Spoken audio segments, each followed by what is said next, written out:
Hello friends, मैं सुरुचि BPSC Gurukul 1 में आपका स्वागत करती हूं। फ्रेंड्स, आज हम देखेंगे एडुटेरिया का बिहार तथ्य संग्रह, जिसमें हम ज्योग्राफी पार्ट्स देख रहे हैं फ्रेंड्स। और इसमें एक ज्योग्राफी का एक पार्ट आपको अपलोड हो चुका है प्लेलिस्ट में, तो जाकर आप चेक कर लीजिएगा।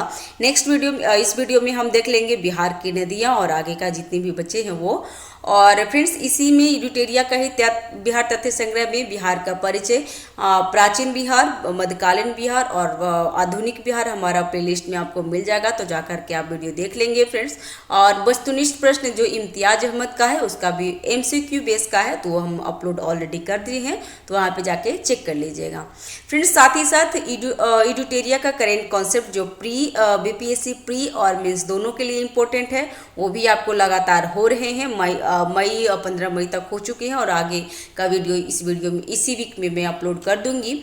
और एडुटेरिया का जुनून टेस्ट सीरीज चल रहा है फ्रेंड्स, जिसमें 1 से 8 तक हो चुका है। और इसमें जो हमारे प्लेलिस्ट में आपको मिल जाएगा, जिसमें ऑथेंटिक बुककास्ट से लिया हुआ है फ्रेंड्स। और आधार टेस्ट सीरीज जो फाउंडेशन बैच का था, ऑफलाइन फाउंडेशन बैच का, जिसमें टोटल 17 टेस्ट थे, जिसमें 4 history, 4 polity, 4 science, 4 geography and एक वीडियो आपको इकोनॉमिक्स का था। वो सारा वीडियो मैं अपलोड कर दी हूँ, प्लेलिस्ट में मिल जाएगा आपको, और इसका पीडीएफ हमारे टेलीग्राम चैनल पे मिल जाएगा। और परफेक्शन आईएएस का टेस्ट भी चल रहा है फ्रेंड्स, और 90 डेज प्लानर भी चल रहा है, जो बीपीएससी के लिए काफ़ी इंपॉर्टेंट है, तो जाकर के वहाँ पे भी देख लेंगे। चलिए स्टार्ट करते हैं बिहार का अपवाह तंत्र। तो पहला है इसमें बिहार की नदियाँ। अपवाह तंत्र में सबसे पहले बिहार की नदियाँ के बारे में देख लेते हैं। तो बिहार अपवाह तंत्र की दृष्टि से एक समृद्ध राज्य है। यह नदियों एवं उनकी सहायक नदियों का विस्तृत जाल है। बिहार अपवाह तंत्र के आधार पर बिहार की नदियों को 2 वर्गों में विभाजित किया जाता है। कौन कौन है? तो हिमालयी नदी और पठारी नदी। हिमालयी नदी में पहले देख लेते हैं और उसके बाद पठारी नदी देख लेंगे। तो हिमालय नदी ये सदा नीरा या वर्ष भर जल प्रवाहित वाली नदियां हैं। ये उत्तर से दक्षिण की ओर प्रवाहित होती हैं। ठीक है, ये ध्यान रखेंगे। यहाँ पे मैं मैप बना देती हूँ। यहाँ जो उत्तर से दक्षिण में जो आ रही है, इसको हिमालयी नदियाँ कहते हैं, क्योंकि ये वहाँ के जो शिवालिक श्रेणी है, जो हिमालय पर्वत है, उसी को हिमालयी नदियाँ कहते हैं, जो हिमालय से निकलती हैं। और ये उत्तर से दक्षिण की ओर बहती है फ्रेंड्स। ठीक है, उत्तर से दक्षिण की ओर बहती है, इसको हिमालयी नदियाँ कहते हैं। ये नदियाँ पूर्ववर्ती होती हैं। ठीक है, ये ऐसे ही आती हैं। ये नदियाँ बड़े बड़े डेल्टा बनाती है। ये नदियाँ बाल्यावस्था में है, और ये मार्ग परिवर्तन एवं गोखुर झीलें बनाने वाली नदियाँ हैं। जो यहाँ पे बेगूसराय में गोखुर झील सबसे बड़ा झील बनाया है, वो उत्तरी जो हिमालय नदियों के द्वारा ही बना हुआ है। और अत्यधिक जल संग्रह के कारण बाढ़ का कारण बनाती है। जो कोसी नदी यहाँ से आती है फ्रेंड्स, कोसी नदी को बिहार का शोक भी कहा जाता है, तो ये भी ध्यान रखेंगे। और गंगा, गंडक, कोसी, महानदा और बागमती नदियाँ इसमें महत्वपूर्ण है। ठीक है, नेक्स्ट है, यहाँ पे देख लेते हैं पठारी नदियाँ में क्या है। तो ये वर्षा आधारित नदियाँ हैं। ठीक है, ये दक्षिण से उत्तर की ओर प्रवाह करती है। ठीक है, दक्षिण से उत्तर की ओर प्रभावित करती है। तो इधर से जो नदियाँ जाती है फ्रेंड्स, गंगा में जो मिलती है, वो पठारी नदियाँ होती हैं। ठीक है, ये नदियाँ अनुवर्ती होती है। ये नदियाँ छोटे डेल्टा बनाती है, क्योंकि ये वर्षा है और वर्षा के टाइम में ही सिर्फ रहता है। ये नदियाँ पौड़ अवस्था में है। पौड़ मतलब बुढ़ापा अवस्था में है। और जो हिमालयी नदियाँ है, क्योंकि हिमालयी नदी आपको पता है कि सबसे नवीन पर्वत वलय पर्वत है, तो हिमालय का हो गया यहाँ पे बाल्यावस्था में, और पौड़ अवस्था में बूढ़ा जो हो गया है, वो पठारी नदियों को कहते हैं। और ये सीधी गमन करने वाली नदियाँ हैं। बाढ़ की कम संभावना होती है। जिसमें कौन कौन सी नदियाँ महत्वपूर्ण है फ्रेंड्स? तो ये यहाँ पे सोन नदी, पुनपुर नदी, फल्गु नदी और अजय है। ठीक है, आदि नदियाँ हैं, तो ध्यान रखेंगे। अभी हम बिहार के मैप में नदियाँ देख लेंगे फ्रेंड्स। आपको बता दूं कि अभी जब बिहार का ज्योग्राफी पढ़ रहे हैं, बिहार का भूगोल पढ़ रहे हैं, तो आपके पास बिहार का मैप होना बहुत ज़रूरी है। बिहार का एटलस भी आता है फ्रेंड्स, तो आप वो भी रख सकते हैं, उससे काफ़ी आपको हेल्प हो जाएगा। और जो भी जिसका भी ज्योग्राफी पढ़ेंगे, आपके टेबल पे आपके हाथ में ज़रूर होना चाहिए मैप उसका, ताकि आपको दिमाग में वो चीज़ छप जाए और एग्जाम में आपको गलत नहीं हो। तो बिहार की नदियाँ में देख लेते हैं कैसे कैसे है सब। तो देखिए, यहाँ पे गंडक नदी आ रही है, जो गंगा में मिल जा रही है। फिर घाघरा नदी, यहाँ से घाघरा नदी, और जो बिहार और उत्तर प्रदेश का सीमा बनाती है। और गंडक गंडक भी नदी है, यहाँ से आ रही है गंडक नदी जो बिहार और उत्तर प्रदेश का सीमा बनाती है। फिर बूढ़ी गंडक, बागमती, कमला, कोसी जो कोसी नदी को बिहार का शोक माना जाता है। फिर मेची नदी है, कोसी मेची परियोजना भी चल रहा है, तो ये भी आप जानते हैं फ्रेंड्स। और यह महानदी जो सबसे बिहार के सबसे पूर्वी विभाग में महानदी है, ठीक है। और ये कहाँ, तो ये महानदी बिहार में न तो बिहार से निकलती है और ना ही बिहार में मिलती है, लेकिन हाँ महानदी बिहार से क्रॉस जरूर करती है। ये पश्चिम बंगाल में मिल जाती है। अब बिहार को बीचों बीच दो गंगा नदी डिवाइड करती है, तो ये आप ध्यान रखिएगा। फिर कर्मनासा नदी है, कर्मनासा नदी भी उत्तर प्रदेश और बिहार की सीमा बनाती है। तो ये क्वेश्चन आता है फ्रेंड्स कि बिहार और उत्तर प्रदेश की सीमा कौन कौन सी नदी बनाती है, तो एक गंडक है, एक घाघरा है और एक कर्मनासा नदी है, ध्यान रखेंगे।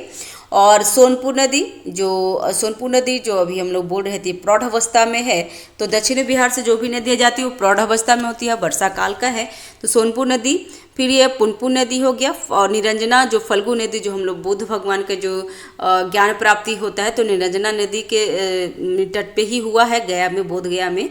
तो देखिए ये निरंजना नदी है, और मोहना नदी जो आगे जाकर के फल्गु नदी बन जाता है, और फल्गु नदी पुनपुन नदी में सम्मिलित हो जाता है, ठीक है। और इधर से क्यूल नदी जा रहा है और इधर से अजय नदी होगा, ठीक है। तो यहाँ पे ध्यान रखेंगे।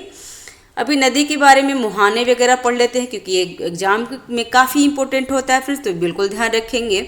तो पहला है नदी है उद्गम और संगम और मुहाना, और बिहार में लंबाई इसका पढ़ लेते हैं, ठीक है। तो गंगा नदी, तो गंगा नदी उद्गम कहाँ से हुई है, तो गंगोत्री उत्तराखंड से, और संगम कहाँ होता है, तो बंगाल की खाड़ी में, और ये बिहार में 445 किलोमीटर तक जाता है, 445 किलोमीटर। फिर घाघरा नदी जो तिब्बत से निकलता है, गंगा नदी में कहाँ मिल जाता है फिर, तो ये सारण में मिल जाता है, और इसका लंबाई 83 सेंटीमीटर है, 83 किलोमीटर है। और गंडक नदी नेपाल से निकलकर गंगा में सोनपुर में मिल जाता है, और इसका किलोमीटर कितना है, तो 260 किलोमीटर है। उसके बाद बूढ़ी गंडक सोमेश्वर की पहाड़ी से निकलती है, और गंगा में खगड़िया में गंगा में मिल जाती है, और 320 किलोमीटर तक जाती है ये। बागमती महाभारत श्रेणी से आती है नेपाल से, और कोसी नदी में मिलती है, कब, इसकी लंबाई 394 किलोमीटर तक होता है, 394। और कमला नदी भी महाभारत श्रेणी नेपाल में मिलती है और कोसी में मिल जाती है। तो कमला और बागमती नदी दोनों कहाँ से निकलती है फ्रेंड्स, तो ये महाभारत श्रेणी से निकलती है। गंडक निकल गई सोमेश्वर पहाड़ी से, तो ध्यान रखेंगे। कोसी गोसाई थान नेपाल से निकलता है, और गंगा कुर्सेला में कटिहार में मिल जाता है। और कोसी नदी को जो लंबाई है 260 किलोमीटर है, 260 है। और कोसी नदी को बिहार का शोक भी कहा जाता है फ्रेंड्स, बहुत बार एग्जाम में मिल जाएगा आपको।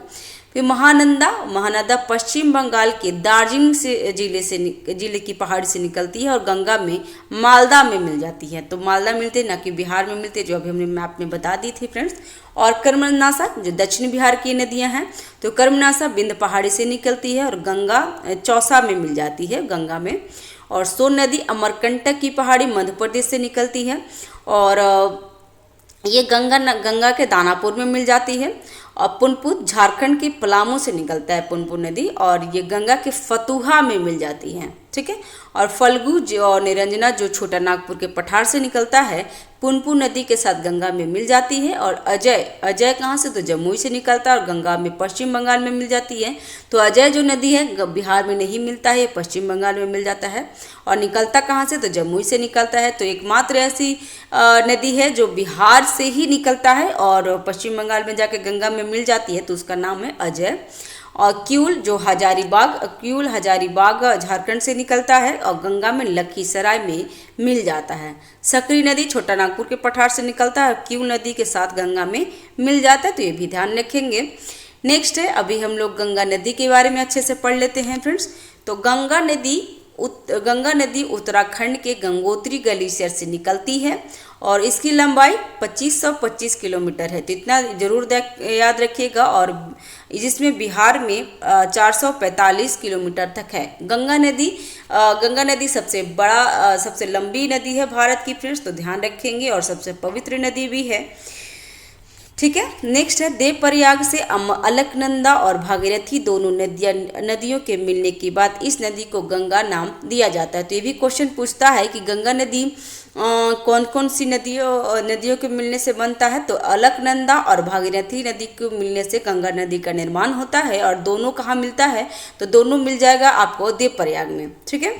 नेक्स्ट है गंगा नदी बिहार की सबसे प्रमुख नदी एवं प्रवाह तंत्र का आधार है। नेक्स्ट है गंगा नदी बिहार में बक्सर जिले में चौसा के समय प्रवेश करती है और कटिहार एवं भागलपुर के से सीमा बनाती हुई बिहार से बाहर पश्चिम बंगाल में चली जाती है। इस दौरान गंगा नदी बिहार में 12 जिलों से गुजरती है। तो ये क्वेश्चन बहुत बार पूछा है फ्रेंड्स कि गंगा नदी बिहार में कितनी जिलों से होकर गुजरती है, तो 12 जिला से। आप ये जिला जो हमेशा याद रखेंगे फ्रेंड्स, बहुत ज़्यादा इंपॉर्टेंट है। नेक्स्ट है बिहार में गंगा नदी की सर्वाधिक लंबाई कहाँ है, तो पटना में। ये आपको PYQ में ये दोनों मिल गया होगा। इनफैक्ट इसमें जितने भी पॉइंट्स है ना PYQ में मिल जाएगा आपको। तो इसमें एक एक पॉइंट एक लाइन आपके लिए काफ़ी इंपॉर्टेंट है, ध्यान रखेंगे। और ये भी पूछता है कि बिहार में गंगा नदी सर्वाधिक लंबा कहाँ है, तो ये पटना में। और कितने जिलों से क्रॉस करती है, तो 12 जिलों से। गंगा की सहायक नदियों में कौन कौन सी है, तो घाघरा, गंडक, बूढ़ी गंडक, कोसी, सोन, पुनपुन आदि नदियां बिहार में गंगा से मिलती है, जबकि महानंदा और अजय बिहार से बाहर गंगा नदी में मिल जाती है, जो अभी हम बता चुके थे पहले फ्रेंड्स। नेक्स्ट है बांग्लादेश में इसे पद्मा नदी कहा जाता है और यह अनंत अंततः बंगाल की खाड़ी में गिर जाती है। तो ध्यान रखेंगे कि बांग्लादेश में गंगा नदी का नाम क्या हो जाता है, तो पद्मा नदी हो जाता है। ये भी पूछा हुआ है फ्रेंड्स। नेक्स्ट है घाघरा नदी के बारे में देख लेते हैं। तो घाघरा नदी यह मानसरोवर तिब्बत के पास से निकलती है और बिहार के सिवान में प्रवेश करती है। उत्तर प्रदेश और बिहार की सीमा पर बहती हुई सारण में गंगा में मिल जाती है, तो ध्यान रखेंगे इसका। नेक्स्ट है अन्य नाम क्या है इसका, जो घाघरा नदी का अन्य नाम क्या है, तो सरयू नाम है, जो मैदानी भाग में सरयू बोलते हैं। गोगरा करनाली नेपाल में बोलते हैं आदि। इसकी सहायक नदी कौन सी है, तो राप्ती, छोटी गंडक और शारदा, भेरी और सेती नदी जो घाघरा नदी की सहायक नदियां हैं। नेक्स्ट है गंडक नदी। तो गंडक नदी के बारे में पढ़ते हैं। तो गंडक नदी को नारायणी नदी कहते हैं। ठीक है, गंडक नदी को नारायणी नदी मैदानी भाग में कहते हैं। सप्तगंडकी शालिग्राम नेपाल में बोलते हैं, नाम से भी जाना जाता है, क्योंकि शालिग्राम का जो हम लोग सत्यनारायण भगवान का जो पूजा करते हैं फिर उसमें जो शालिग्राम रखते हैं तो वो गंडक नदी से ही प्राप्त होते हैं। ठीक है, तो ध्यान रखेंगे। गंडक की मुख्य शाखा कौन सी, तो धौलागिरी अन्नपूर्णा श्रेणी को पार करते समय गार्ज बनाती है और बिहार में भैंसा लोटा पश्चिम चंपारण में प्रवेश करती है। तो ध्यान रखेंगे गंडक के बारे में। यह उत्तर प्रदेश और बिहार के बीच सीमा कितना बनाता है फ्रेंड्स, तो 45 किलोमीटर सीमा बनाती है। इसकी सहायक नदियाँ काली गंडक, त्रिशूली, बूढ़ी गंडक आदि है। इससे मिलने वाली गोल गोल काले पत्थरों को शालिग्राम कहा जाता है। तो अभी मैंने जस्ट बताई हूँ फ्रेंड्स। नेक्स्ट है बूढ़ी गंडक के बारे में पढ़ते हैं। तो सोमेश्वर श्रेणी के पश्चिम भाग से निकलकर पश्चिमी चंपारण, पूर्वी चंपारण, मुजफ्फरपुर, समस्तीपुर, बेगूसराय इत्यादि जिलों में बहते हुए अंततः खगड़िया जिले में गंगा नदी में मिल जाती है। इसका अन्य नाम क्या है, तो सिकरहन्ना, ऊपरी भाग में सिकरहन्ना कहते हैं। ठीक है, और इसकी सहायक नदी कौन सी है बूढ़ी गंडक की, तो मसान, बालसोर, तिऊर और धनौती। तो ये सब भी ध्यान रखेंगे फ्रेंड्स, क्योंकि अभी जो है ना जो प्रचलित जो नदियां हैं उसके बारे में लंबाई कहाँ से निकलती है, कहाँ पे मिलती है, वो सभी को पता है। तो अब उसकी सहायक नदियां से पूछता है, तो मसान, बालोर, तिऊर और धनौती किसकी सहायक नदियाँ हैं, तो बूढ़ी गंडक की। तो ध्यान रखिएगा फ्रेंड्स, सब सहायक नदियों से भी क्वेश्चन पूछता है। अभी बागमती के बारे में देख लेते हैं। तो यह नेपाल में हिमालय की महाभारत श्रेणी से निकलती है बागमती नदी, और यह बिहार में सीतामढ़ी जिले में प्रवेश करती है और अंत में गंगा नदी में विलीन हो जाती है। पहले यह बूढ़ी गंडक से में मिलती थी, लेकिन अब यह कमला नदी से मिलकर कोसी नदी में मिल जाती है। इसकी सहायक नदी कौन कौन सी है, तो लाल बकिया, लखनदेई, मनोहरा, अवधा, अधवारा और विष्णुमती आदि है। नेपाल में इस नदी के तट पर काठमांडू जो नेपाल की राजधानी है और पशुपतिनाथ मंदिर स्थित है। नेक्स्ट है कोसी नदी। कोसी नदी जो बिहार का शोक होता है उसके बारे में अच्छे से पढ़ लेते हैं। यह नेपाल के उत्तर पूर्वी क्षेत्र में स्थित गोसाई स्थान से निकलती है। इसे नेपाल में सप्तकोश की भी कहा जाता है, ठीक है, क्योंकि यह 7 धाराओं से मिलने से बनती है। यह कोसी नदी बिहार में सुपौल जिले में प्रवेश करती है तथा कुर्सेला में गंगा नदी में विलीन हो जाती है। कोसी नदी अपने मार्ग परिवर्तन एवं बाढ़ के कारण कुख्यात है और इसलिए इसे बिहार का शोक, बिहार का अभिश्राप भी कहा जाता है। तो ये बहुत बार पूछा है, तो ध्यान रखिएगा फ्रेंड्स। नेक्स्ट है इसकी सहायक नदियाँ कौन सी है, तो अरुण, तमोर, लिखू, दूधकोसी, तामाकोसी, इंद्रावती, सुनकोसी इत्यादि है। नेक्स्ट है महानंदा। तो महानंदा के बारे में पढ़ते हैं। तो यह पश्चिम बंगाल की दार्जिलिंग जिले की पहाड़ी से निकलकर किशनगंज, पूर्णिया, कटिहार होते हुए मालदा, पश्चिम बंगाल में गंगा में मिल जाती है। यह उत्तर बिहार की सबसे पूर्व की नदी है। इसकी सहायक नदी कौन है, तो पैनौर, नागर, बालसार और मेची नदी है, ठीक है। नेक्स्ट है कर्मनासा नदी जो दक्षिणी बिहार की अब नदियों के बारे में पढ़ लेते हैं फ्रेंड्स। तो कर्मनासा नदी की उत्पत्ति विंध्य पहाड़ी से होती है और यह बिहार एवं उत्तर प्रदेश की सीमा निर्धारण करती है और चौसा बक्सर में गंगा नदी में मिल जाती है। यह दक्षिण बिहार की सबसे पश्चिम नदी है। और कर्मनासा नदी को अपवित्र नदी भी माना जाता है। उसमें कहा जाता है कि आप जितने भी पुण्य किए हैं, अगर कर्मनासा नदी में अगर आप नहा लेते हैं तो आपका पूरा जो कर्म है नाश हो जाता है। तो ये ध्यान रखिएगा, इसलिए उसे अपवित्र नदी भी कहा जाता है। नेक्स्ट है सोन नदी। यह मध्य प्रदेश के अमरकंटक पहाड़ी के मैकाले श्रेणी से निकलती है और यह रोहतास, बिहार एवं गढ़वा जिले झारखंड के बीच से बिहार में प्रवेश करती है और रोहतास तथा भोजपुर की पूर्वी सीमा बनाते हुए मनेर, दानापुर में गंगा में मिल जाती है, ठीक है। यमुना के बाद गंगा की दूसरी सबसे बड़ी दक्षिणी सहायक नदी कौन है, तो ये सोन ही है। तो ध्यान रखिएगा फ्रेंड्स। और सोन ये पूछता है दक्षिण बिहार की नदियों के बारे में, तो जरूर ध्यान रखेंगे। इसकी प्रमुख सहायक नदियाँ कौन है, तो रिहंद, कन्हारा और उत्तरी कोयल। फ्रेंड्स इसमें रिहंद तो ज़्यादा नहीं पूछा है, लेकिन उत्तरी कोयल के बारे में बहुत बार पूछा है, तो ये ध्यान रखिएगा। उत्तरी कोयल सोन नदी की सहायक नदी है। यहाँ पे दक्षिणी कोयल भी है फ्रेंड्स, लेकिन दक्षिणी कोयल सोन नदी की सहायक नदी नहीं है, इसलिए आप उत्तरी कोयल के बारे में ज़्यादा अच्छे से रखेंगे ध्यान। सोन नदी पर डेहरी बांध जो रोहतास में है, इंद्रपुरी बैराज रोहतास में और बाणसागर बांध मध्य प्रदेश में स्थित है। सोन नदी पर बने नहरों में रोहतास, भोजपुर के शुष्क मैदान क्षेत्र और बिहार का मुख्य चावल उत्पादन क्षेत्र बनाया गया है। नेक्स्ट है पुनपुन नदी के बारे में। तो यह झारखंड के पलामू जिले से छोटा नागपुर के पठार से निकलती है और तथा बिहार में औरंगाबाद, जहानाबाद होते हुए फतुहा में गंगा नदी में मिल जाती है। इसकी प्रमुख सहायक नदी कौन सी है फ्रेंड्स, तो मोरहरा, मादार और दरधा इत्यादि है। और यह दक्षिण बिहार की दूसरी प्रमुख नदी है, तो इसका नाम है पुनपुन। नेक्स्ट है फल्गु नदी। जो फल्गु नदी में जो पिंड होता है वो भी ध्यान रखेंगे फ्रेंड्स। तो यह हजारीबाग के पठार से निकलने वाली नीलाजन, निरंजना तथा मोहना नदियों से मिलने से बनती है। अंततः गया से होते हुए पुनपुन नदी में मिल जाती है, जो गंगा की उपनदी है। गया में फल्गु नदी के पास विष्णुपद मंदिर स्थित है, जहाँ पितृपक्ष के दौरान लाखों की संख्या में हिंदू धर्म तीर्थयात्री आते हैं। फल्गु नदी पर भारत का सबसे बड़ा रबर डैम गयाजी डैम बनाया गया है। तो ये करंट में था फ्रेंड्स, तो एग्जाम में अभी आया था, तो ध्यान रखेंगे। फल्गु नदी के किनारे गौतम बुद्ध को ज्ञान की प्राप्ति हुई थी, जो ये भी ध्यान रखेंगे। फल्गु नदी को भी निरंजना नदी भी कहा जाता है और इसको लीलाजन भी नदी भी कहा जाता है। नेक्स्ट है बिहार में नदियों के किनारे स्थित प्रमुख शहर। तो ये शहर भी देख लेंगे फ्रेंड्स, एग्जाम में आता है। तो शहर है, ये नदियां हैं और यहाँ पे भी शहर और नदियां हैं, तो देख लेंगे। पहले यहाँ से देख लेंगे, फिर इधर देख लेंगे।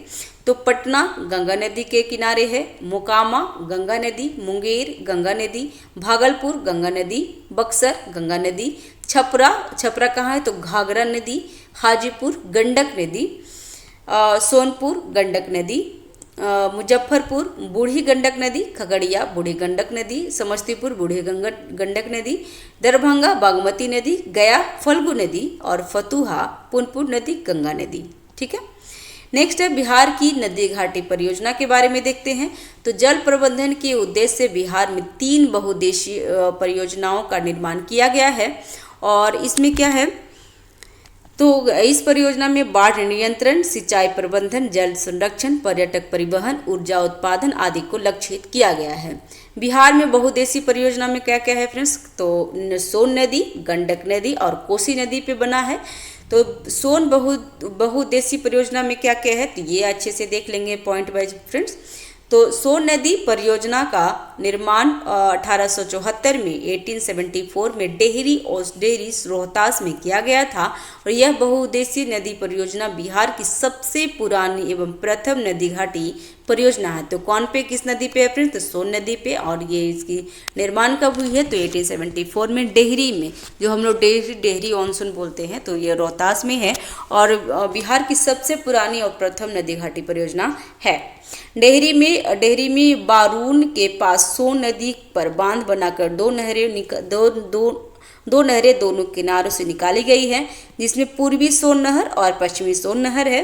पूर्वी सोन नहर में कौन कौन से आते हैं तो इसमें औरंगाबाद, गया, जहानाबाद, अरवल, पटना तक सिंचाई की जाती है और पश्चिमी सोन नहर में इस नहर से रोहतास, कैमूर, बक्सर, भोजपुर आदि जिलों में सिंचाई की जाती है।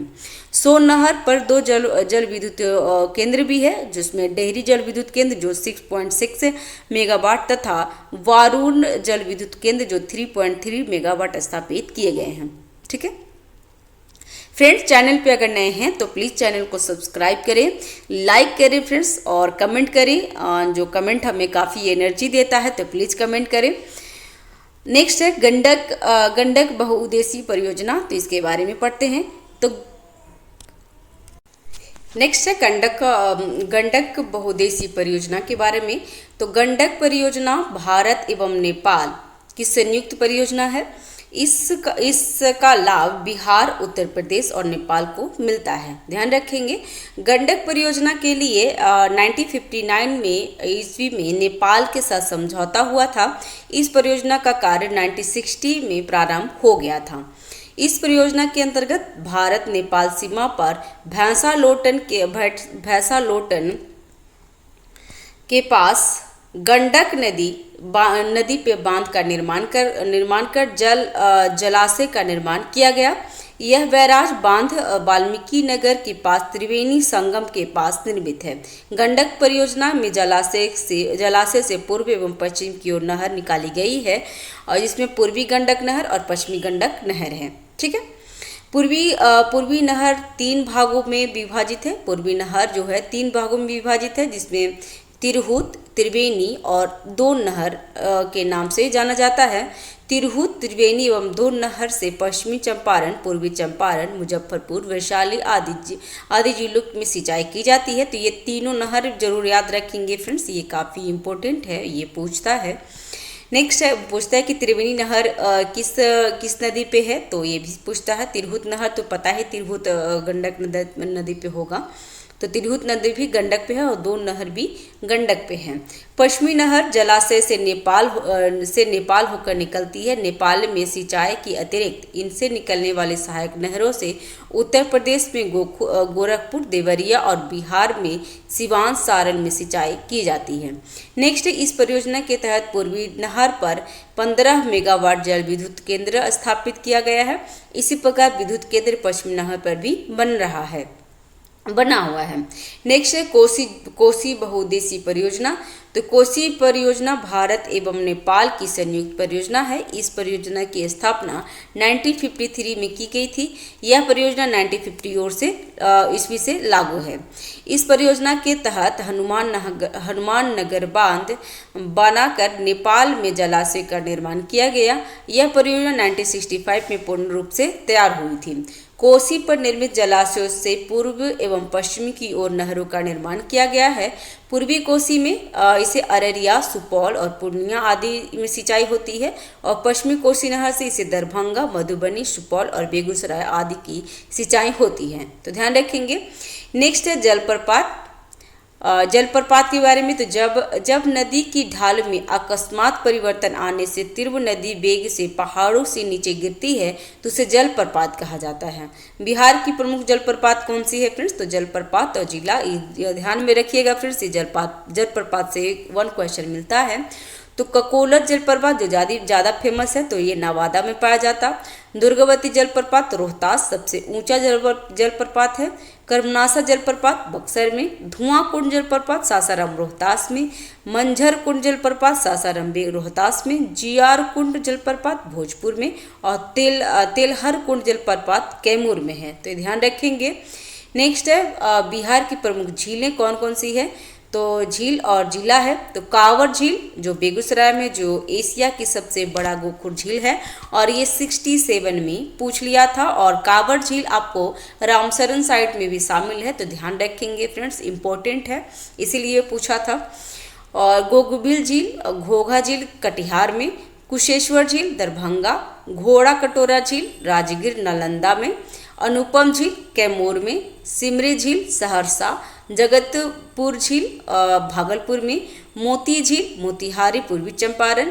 सरैया मन बेतिया पश्चिम चंपारण और पिपरा मन मोतिहारी पूर्वी चंपारण में है। बिहार की प्रमुख नहरें देख लेते हैं फ्रेंड्स।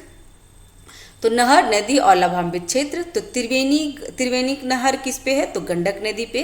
और तिरहुत नहर भी है गंडक नदी पे और दोन गंडक नदी पे, जो अभी हमने देखे थे फ्रेंड्स। ये पश्चिम चंपारण, पूर्वी चंपारण, मुजफ्फरपुर और वैशाली कुछ लाभान्वित होते हैं। पूर्वी कोसी से कोसी नदी पे है और ये अररिया, सुपौल, पूर्णिया से निकलती है। पश्चिमी कोसी कोसी नदी पे है, दरभंगा, मधुबनी और सुपौल लाभान्वित होते हैं। राजपुर कोसी नदी पे बनाया हुआ है, जो सहरसा, मधुपुर और बेगूसराय में उस पानी से लाभान्वित होते हैं। पूर्वी सोन नदी पे बना हुआ है, तो औरंगाबाद, जहानाबाद, पटना, गया और अरवल। और पश्चिमी सोन में सोन नदी पे बना हुआ, जो रोहतास, भोजपुर, कैमूर और बक्सर लाभान्वित होते हैं। नेक्स्ट है बिहार के प्रमुख गर्म जल कुंड कौन कौन सी है? तो अवस्थिति और जलकुंड देख लेते हैं। तो राजगीर में कौन सी है? तो ये ध्यान रखेंगे फ्रेंड्स, क्योंकि राजगीर और मुंगेर में ही ज़्यादातर गर्म जल कुंड है, तो ये एग्जाम में पूछता है। तो ब्रह्मकुंड बिहार की सबसे गर्म जल कुंड है, तो ध्यान रखिएगा ब्रह्मकुंड कहाँ है? तो राजगीर में।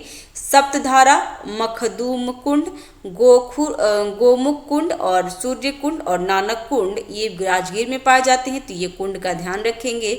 और मुंगेर में कौन कौन से पाए जाते हैं? तो लक्ष्मण कुंड, सीता कुंड, रामेश्वरम कुंड, ऋषि कुंड, जन्म कुंड, भीम बांध कुंड, श्रृंगार ऋषि कुंड, भरारी कुंड और पंचतर कुंड भी है। तो ध्यान रखेंगे मुंगेर में है ये सब, जो रामायण और महाभारत से रिलेटेड नाम है, तो ये ध्यान रखेंगे, ऐसे आप याद करने के लिए रख सकते हैं, ठीक है। और गया में एक अग्निकुंड है, तो ये भी ध्यान रखिएगा। नेक्स्ट है बिहार की मिट्टियाँ, ठीक है फ्रेंड्स। ये आधे घंटा का वीडियो तो हो चुका है, तो बस मैं आधे घंटे की वीडियो रख रहे हैं। तो नेक्स्ट वीडियो में हम बिहार की मिट्टी देख लेंगे, जो इम्पोर्टेंट हो जाएगा बिहार के लिए। बिहार के लिए सारा ये बुक में एक एक लाइन इम्पोर्टेंट है। तो चैनल पे नए हैं तो चैनल को सब्सक्राइब कर लीजिएगा फ्रेंड्स, लाइक कीजिए, दोस्तों के साथ शेयर कीजिए। और जो भी त्रुटि रहती है, जो भी गलती हो जाती है या फिर जो अच्छा मैं कर रही हूँ, तो प्लीज़ आप जो भी है आप कमेंट बॉक्स पे हमें बताएं। टेलीग्राम चैनल है तो वहाँ पे भी ज्वाइन हो सकते हैं। तो thanks for watching, have a nice day, keep watching, keep learning, thank you.